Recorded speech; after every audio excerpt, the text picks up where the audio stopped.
नमस्कार, मैं हूं प्रफुल्ल केदारे और आप देख रहे हैं एसएसटी एलिट्स, जिसका आपको है बेसब्री से इंतजार। एसएसटी का डीएलएलई डिपार्टमेंट जो है, ये विभाग जो है, वो समाज की तरफ देखने का एक विशाल दृष्टिकोण देता है। उसी समय अपने आप में झांक कर आत्म परीक्षण करने का भी एक सहज उपाय और राह बताता है।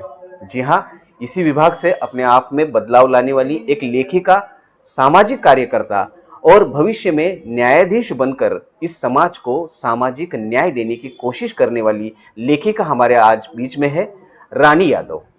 आइए देखते हैं उसके जीवन की कुछ छवियां। इतनी कम उम्र में उसकी गहरी सोच और विशाल दृष्टिकोण ने उसे लेखिका बना दिया। इंसानों की भावना, वर्तन, सामाजिक बदलाव उसके कथा, लेख, कविता, लेखन के आशय का केंद्र बिंदु है। 2019 में उसकी लिखी डार्क साइड और संकलित रिसाइड विजन, इन किताबों में उसने कई सामाजिक निरीक्षण दर्शाए हैं, जिससे रीडर्स और क्रिटिक्स की तरफ से काफ़ी सराहा गया।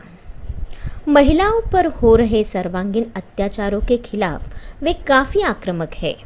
उसके पिता पुलिस में होने की वजह से अनुशासन, प्रशासकीय ज्ञान, कानून का आदर और गुनाहों के प्रति गुस्सा उसके विचारों में स्पष्ट दिखते हैं। एसएसटी महाविद्यालय के life long learning and extension इस विभाग से उसकी इस विचार सरणी को सामाजिक वलय मिला। इस विभाग के प्रमुख प्राध्यापक दिलीप आहूजा, इनके मार्गदर्शन में उसने किए अनेक सामाजिक उपक्रमों से उसके अंदर का कार्यकर्ता और भी प्रगल्भ हो चुका है। इसी प्रगल्भता के आधार पर उसे 2021 में जागतिक महिला दिन के अवसर पर होप इंटरनेशनल वर्ल्ड रिकॉर्ड इस संस्था ने उसे मानद डॉक्टरेट पदवी से भी नवाजा है। उसके लेखन से प्रभावित फ्लावर ब्लॉसम, नेशन श्रेष्ठ, इन बहुचर्चित किताबों में उसके निराशावाद, स्त्री अत्याचार, डिजिटलाइजेशन, एचआईवी एड्स, इन गंभीर विषयों पर लेख लिखकर सामाजिक चिंता व्यक्त की है। उसके इस व्यक्तित्व को और विचारों से प्रभावित होकर उसे संस्था ने मानद डॉक्टरेट पदवी से भी सम्मानित किया है। जी हाँ, आज के एसएसटी इलाइट का चेहरा है डॉक्टर रानी अनीता बालकृष्ण यादव। तो यह है रानी यादव, जो अपने साहित्य के माध्यम से समाज को जगाना चाहती है और न्यायाधीश बनकर समाज के अंतिम स्तर तक सामाजिक न्याय पहुंचाने की कोशिश करना चाहती है। रानी, आपका बहुत बहुत स्वागत है हमारे एसएसटी एलिट्स में। सबसे पहले मैं शुक्रिया अदा करना चाहती हूँ हमारे कॉलेज के principal doctor J C. Purushwani sir के, हमारे vice principal ma'am Khushbu Purushwani ma'am, हमारे डीएलएलई के district field coordinator Dilip Ahuja sir, doctor Madhu Tirtani ma'am, और मैं उनको ये शुक्रिया अदा करना चाहती हूँ कि उन्होंने मुझे यहाँ पर अवसर दिया कि मैं अपने विचार रख सकूँ। अच्छा, रानी, मैं ये पूछना चाहता हूँ आपसे कि आज आप एक प्रथितयश लेखिका हो, सामाजिक कार्य में भी रुचि रखते हो और न्यायाधीश बनकर इस देश की सेवा करना चाहते हो। तो इतनी कम उम्र में इतनी सोशल अवेयरनेस और इतने सर्जन विचार कहाँ से पाए आपने? जब मैं एसएसटी कॉलेज में आई थी, मुझे हमारे district field coordinator Dilip Ahuja sir ने डीएलएलई में आने का अवसर दिया। डीएलएलई एक ऐसा ग्रुप था जहाँ पे मुझे सोशल अवेयरनेस और सोशल रिस्पॉन्सिबिलिटी का ज़्यादा नॉलेज आया।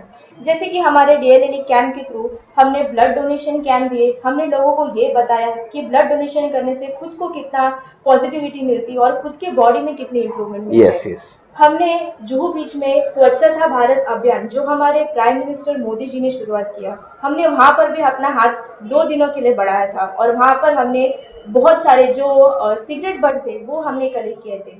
फिर हमने दिवाली के दिन पे एड अवेयरनेस, क्यों एड्स हमारे सोसाइटी में फैलता है और कैसे फैलता है, और ये जो एक डर है मन में लोगों गलत के, फहमियां है उसके जी बारे में गलत बहुत से। फहमी है लोगों के मन में कि अगर हम एड्स के लोगों के साथ बैठेंगे तो हमें भी एड्स हो जाएगा, तो हमने दिवाली के दिन उनके साथ बैठकर खाना खाया, उनके साथ नाचे गाए और लोगों को ये बताया कि एड्स छूने से नहीं फैलता और इसमें बच्चे लोग की कोई गलती नहीं होती, क्योंकि हम देखते हैं आजकल छोटे बच्चे भी पीड़ित है एड्स के, तो क्या उनकी कोई गलती है? बिल्कुल भी नहीं।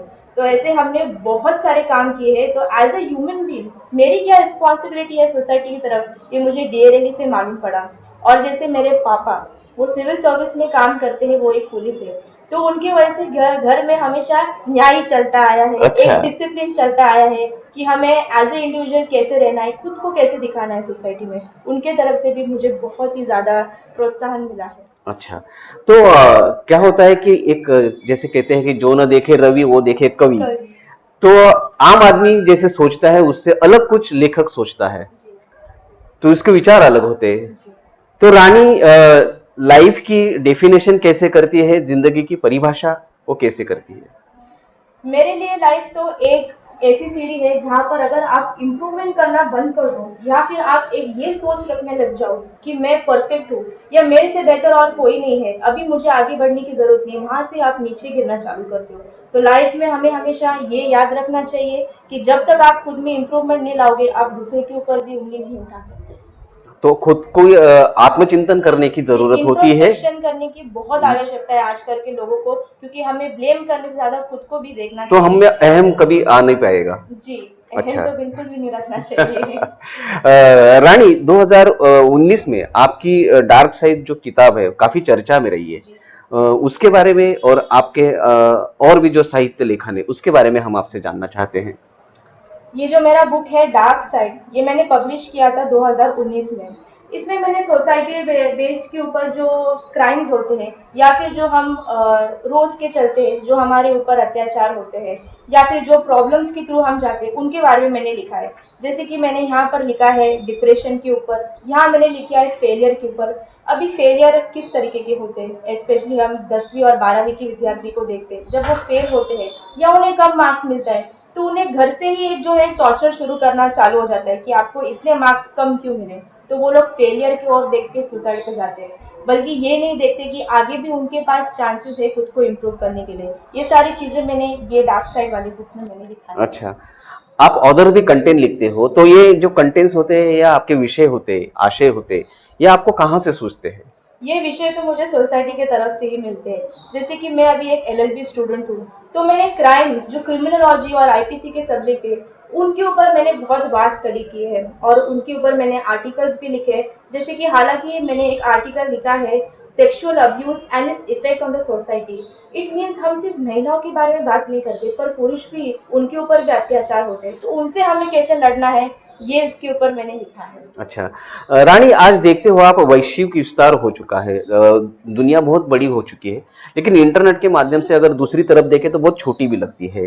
तो इस वक्त में आप अपने आप को अपडेट कैसे करते हो?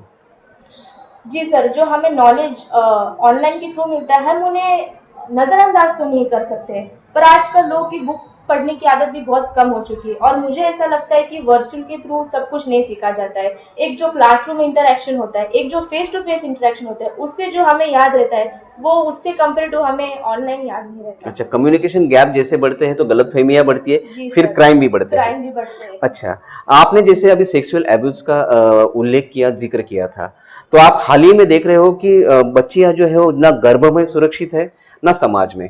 तो इस सारी तरफ आप किस नजर से देखते हो इस स्थिति की तरफ? एक तो हम कहते हैं कि लड़कियों ने छोटे कपड़े पहने इसलिए उनका रेप हो जाता है, या फिर हम ये कहते हैं कि लड़कियां बहुत हाथ के बाहर चली गई, 12 बजे रात को लड़कियों को बाहर घूमने की क्या जरूरत है। पर हम ये क्यों नहीं देखते कि आजकल छोटी बच्चियां जो 6 महीने की है, उनकी भी रेप होने लगे हैं। हालांकि हमने देखा है डोंबिवली में भी एक रेप हुआ है, उल्लासनगर में भी स्टेशन की तरफ पे क्राइम हो रहे हैं। तो ये सब क्यों हो रहे हैं? ये सब हमारे दिमाग से शुरुआत होता है। ये जो लोग हैं, जो रेपिस्ट होते हैं, उनके मन में क्या विचार है, इनके ऊपर हमें ज्यादा स्टडी करना चाहिए। लोग उतर जाते हैं रास्ते पर मोमबत्तियां लेकर कि हमें इंसाफ चाहिए, हमें इंसाफ चाहिए। कहीं ना कहीं हमें भी ये एज ए घटना न घटे इसके जी लिए समाज और यहाँ के प्रशासन को कुछ सख्त कदम उठाने की जी, जरूरत है। क्योंकि हमारा न्याय भी कहीं ना कहीं बहुत कमजोर पड़ चुका है इस मामले में, क्योंकि हम देखते हैं जो रेपिस्ट है, उनको भी बहुत सालों के बाद सजा दिया जाता है। तो वो जो पीरियड है, हम सिर्फ फिजिकल अब्यूज नहीं देखते, पर जो मेंटल अब्यूज होता है लड़कियों के ऊपर, उन्हें रोज जो सहना पड़ता है, बाहर जा नहीं सकते क्योंकि अभी उनका रेप हो गया है, कोई शादी करने के लिए नहीं आता उनसे, तो ये हम्म। सब चीजें महिला ही क्यों सहन करें। अच्छा, तो समाज के विचारधारा में भी बदलाव आने की जरूरत है जी और सर, कानून भी और सख्त होने की बहुत जरूरत है। सख्त जैसे होने की शक्ति जरूरत कानून जो है अभी है। जी राह पर है और आशा है कि जल्दी उसका जो तंत्र है वो विकसित हो जी जाएगा। सर। आप भविष्य में न्यायाधीश बनने का आपने सोच के रखा है, लेकिन आप देखते हो कि न्यायाधीशों के ऊपर भी आजकल दबाव तंत्र थोड़े बढ़ रहे हैं, जी तो इसमें आप सामाजिक न्याय दे पाओगे? जी सर, हम बिल्कुल कोशिश करेंगे कि हम न्याय दे पाए, क्योंकि जब हम एक न्यायाधीश की कुर्सी पर बैठते हैं, तो हम जब शपथ लेते हैं, तो हम शपथ यही लेते हैं कि हम न्याय करेंगे, ना कि हम किसी के दबाव में आके किसी सच्चे इंसान को हम फांसी पे चढ़ा दें और जो झूठे है उसको छोड़ दें। जी, दबाव तो आते हैं, पॉलिटिकल प्रेशर्स तो आएंगे, पर ये हमारे ऊपर है कि हमें जजमेंट क्या देना है। ये तो बिल्कुल हमें हमारे कॉन्स्टिट्यूशन ने फ्रीडम दिया है कि हम बिना किसी प्रेशर के काम करें। तो ज़रूर सर, हम पूरी कोशिश करेंगे कि हम न्याय दे पाएँ। अच्छा, तो आप एक लेखिका हो, तो आपके इस लेखक पर लेखन पर, साहित्य पर, आपके विचारों पर किसका प्रभाव है? सोसाइटी का बहुत बड़ा प्रभाव है, क्योंकि मैंने बचपन से ही देखा है कि सोसाइटी में बहुत सारी चीज़ें चलती आए, पर इनके ऊपर कोई ध्यान नहीं कोई देता है। ऑथर्स जो है जिनकी आपके ऊपर प्रभाव है? मैं मुझे अरुंधिता रॉय जो ऑथर है, उन्होंने सोसाइटी बेस्ड के ऊपर बहुत सारे लिखे हैं। फिर हमारे चेतन भगत जी जो है, वो भी हमारे इंडिया के, उन्होंने भी बहुत सारे सोसाइटी बेस्ड पे लिखे हैं, फिल्म भी पब्लिश किए हैं। हम देखते हैं आजकल लोगों को किताबें पढ़ने ज़्यादा अच्छे नहीं लगते, पर मूवीज़ देख के ज़्यादा सीखते हैं। तो हमें ये आदत भी डालना चाहिए कि रोज़ हमें एक बुक भी पढ़ना चाहिए, भले उसे कंप्लीट करने के लिए थोड़ा वक्त लगे, पर जो बुक में हमें नॉलेज मिलता है, मुझे नहीं लगता वो कहीं मूवी देखने से हमें मिल सकता है। अच्छा, रानी, आपने शुरुआत में डीएलएल का जो विस्तार से स्वरूप यहाँ पर कथित किया, उसमें क्या क्या सीखा है आपने? और आप जैसे कई बच्चियां जो एसएसटी के डीएलएल के डिपार्टमेंट से, उन्होंने बहुत कुछ सीखा है। और इसके जो मुख्य संचालक है, विभाग प्रमुख जो है हमारे समन्वयक दिलीप आहूजा, जो आपके चहीते गुरु भी रह चुके हैं, जी उन्होंने आपके लिए एक संदेश भेजा है, वो देखते हैं। रानी यादव के लिए अगर मैं बात करूं तो शुरू से ही जब हमने ऑब्जर्व किया, क्लास में जब वो पढ़ती थी तो डाउट्स बिल्कुल खुल के पूछती थी, बिल्कुल। उसको जब मैं पढ़ाता था, जो भी उसके मन में डाउट्स होते थे, बाकी बच्चे जो नहीं पूछते थे वो बिंदास पूछ सकती थी। कई बच्चे ऐसे होते हैं जो टीचर से डाउट पूछने की हिम्मत नहीं रखते, लेकिन वो हिम्मत उसमें पहले से ही है। और अच्छी बात यह है कि उसको सामाजिक एक्टिविटियाँ करना बहुत पसंद था। डीएलएल टीम उसने ज्वाइन किया था, 1 साल के अंदर उसने इतना अच्छा काम किया।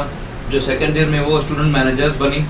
स्टूडेंट मैनेजर का काम होता है बहुत सारे बच्चे जो है उनको कंट्रोल करते हैं, बिल्कुल उसके अंदर लीडरशिप क्वालिटी पहले भी थी, अभी भी है, आगे भी रहेगी। अपना अच्छा करियर सेलेक्ट किया उसने जो लॉ का, बहुत आगे जाएगी उसमें। लॉ को ऐसे लोग की बिल्कुल ज़रूरत है। और उसको बुक्स लिखने के लिए जो रिवार्ड मिला, डॉक्टरेट, मैं उसके लिए तो बधाई दूंगा उसको। हमेशा हमेशा ऐसे अच्छे अच्छे काम करते रहना। उसकी शुरुआत जो डीएलएल से हुई थी, आज पता नहीं कहाँ पहुँची है वो, मतलब बहुत आगे जाने वाली है। और भी उसके लिए मैं शुभकामनाएं दूंगा उसको। थैंक यू रानी, बहुत मेहनत करना और भी, और आगे हमेशा सबका नाम रोशन करना, कॉलेज का, पेरेंट्स का, टीचर्स का, सबका। Thank you. Thank you Dilip Ahuja sir. Rani, जैसे कि आपने कहा कि इंटरनेट की वजह से विश्व काफी व्यापक बन चुका है, लेकिन इस वर्चुअल लाइफ में और ई बुक की इस संस्कृति में वाचन संस्कृति हमारी जिंदा है? आप क्या सोचते हो? नहीं, ये कहीं न कहीं खत्म होते जा रही है। हम समझ सकते हैं कि अभी परिस्थिति ऐसी है कि हमें वर्चुअल क्लासरूम अरेंज करना पड़ रहा है, पर इसका मतलब ये नहीं है कि हम पढ़ना ही छोड़ दें, क्योंकि ये तो हमारा जो है क्लासिकल फॉर्म है, एक ट्रेडिशनल फॉर्म है नॉलेज गेन करने का, तो ये हमें नहीं छोड़ना चाहिए।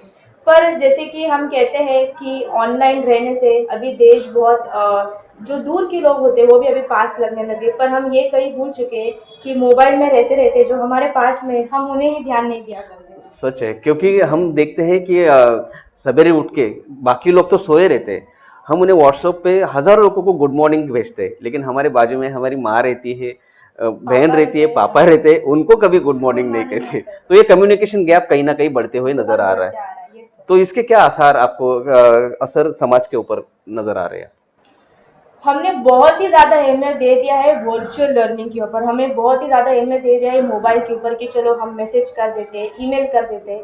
पर कहीं न कहीं हमें ये भी पीछे रुक कर देखना चाहिए कि हमारे आजू-बाजू में जो लोग हैं, हमें उन पर भी ध्यान देना है। उनके ऊपर क्या बीत रही है, अभी हम कुछ ज़्यादा ध्यान देते नहीं हैं। हमें ज़्यादा ये ध्यान देते हैं कि लोग क्या सोचेंगे, हमें खुद को कैसा दिखाना है लोगों के सामने। पर हमने कहीं न कहीं हमारी जो संस्कृति है, जो सिंपलनेस है, वो कहीं हम खो चुके हैं सर, अ, वर्चुअल के थ्रू। ठीक है, अभी फिलहाल तो चलो कोविड का वक्त है, तो ई नॉलेज या ई एजुकेशन इसको अहमियत देनी पड़ेगी। लेकिन मैं आशा करता हूं कि अगर जब भी हम कभी इस संकट से बाहर निकले, तो लोगों का अपने लोगों की तरफ बढ़ने का, संवाद उनके साथ में प्रस्थापित करने का और मनोधैर्य बढ़े, जी और सर। वाचन की तरफ वो फिर से एक बार मुड़ जाए। हाँ जी। आप आपके जैसे कई बच्चियां हैं, कई नए लेखक हैं जो चेतन भगत जैसे लोगों को फॉलो करते हैं, और बहुत से कवि है, लेखक है, पत्रकार है, जो लिखान में अपनी आपको सक्षम बनाने की कोशिश कर रहे हो। ऐसे नवोदित लेखकों के लिए रानी क्या कहेगी? मैं तो यही कहना चाहूँगी कि लोग मुझे ये बहुत ज़्यादा पूछते हैं कि आप लिखते कैसे हो? या लिखने का कोई समय है क्या? या आपके मैं तो ये कहती हूँ कि जब भी आपके मन में कोई ख़्याल है, तभी आपने एक कागज़ पर उस ख़्याल को उतार देना चाहिए। ऐसे अगर आप रोज़ लिखने की आदत डालोगे, तो एक ऑथर बनने में आपको ज़्यादा प्रॉब्लम नहीं होगा। अगर आपके दिल में कोई ख्याल आता है तो उसे कागज पे उतारो या कहीं पर समेट कर रख दो। हो सकता है वो ख्याल समाज के हित के लिए हो। ये थी रानी यादव, जो अपने प्रगल्भ विचारों से इस समाज में परिवर्तन लाने की छोटी सी कोशिश कर रही है। रानी, आपका बहुत बहुत आभार व्यक्त करता हूं कि आप यहाँ पर आए और आपके अमूल्य विचार हमारे साथ शेयर किए। Thank you sir. तो दोस्तों, हम फिर मिलेंगे एसएसटी इलिट्स में, ऐसे ही एक एसएसटी का प्रतिभाशाली चेहरा लेकर, उसकी यशोगाथा लेकर। तब तक आप देखते रहिए एसएसटी इलिट्स।